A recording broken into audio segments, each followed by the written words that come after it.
The first night, he slipped into my bed. I watched from a narrow gap of the half-open door. His arm rested across her waist, his chest lifting and falling as though he belonged there. He believed he had claimed victory.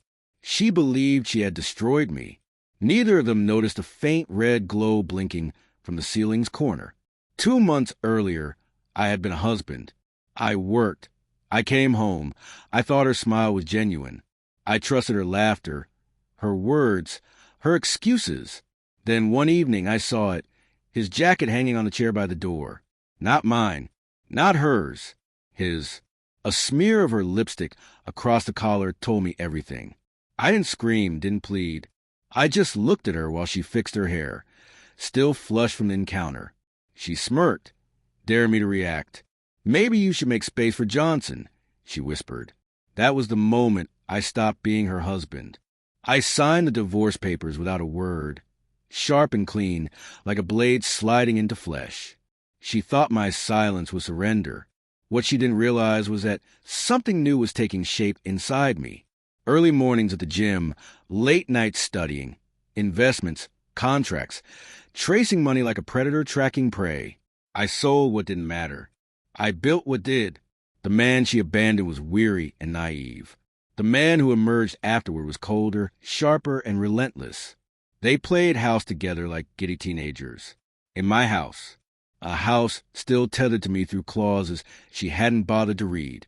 Johnson strutted around the neighborhood, shaking hands, mowing my lawn, parading with my dog.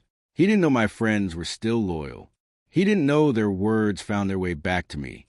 She redecorated, painted over memories, changed locks. But paint couldn't hide everything.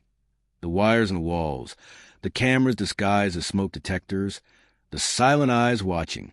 It started subtly, flickering lights, charges on their accounts they couldn't explain, a rescinded job offer, my old credit card she tried to use, declined, furniture she tried to sell, frozen in legal disputes. Night after night, I watched their relationship crumble, her shouting, his silence drowned in alcohol, and then I tightened the noose. Neighbors whispered about his past because I made sure they knew.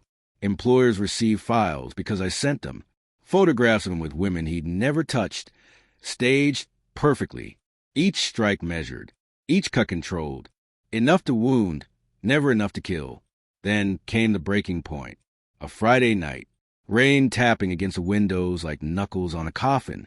Johnson burst into the kitchen, phone in hand, yelling, fired, blacklisted, accounts drained. Her eyes snapped to him with fury. "You did this," she accused. He slammed the phone down. "It's your fault. You dragged me into his house, into his life." She struck him. His response wasn't with his hands, but with words crueler than blows. He confessed he had never intended to stay, that she was nothing more than a fleeting distraction, and now, with nothing left, a burden. Her scream tore through the house. She begged. He packed. And I sat across the street, the red glow of my cigarette burning in the darkness, watching. When the door slammed, she was alone, shattered, exactly as planned. I never stepped inside that house again.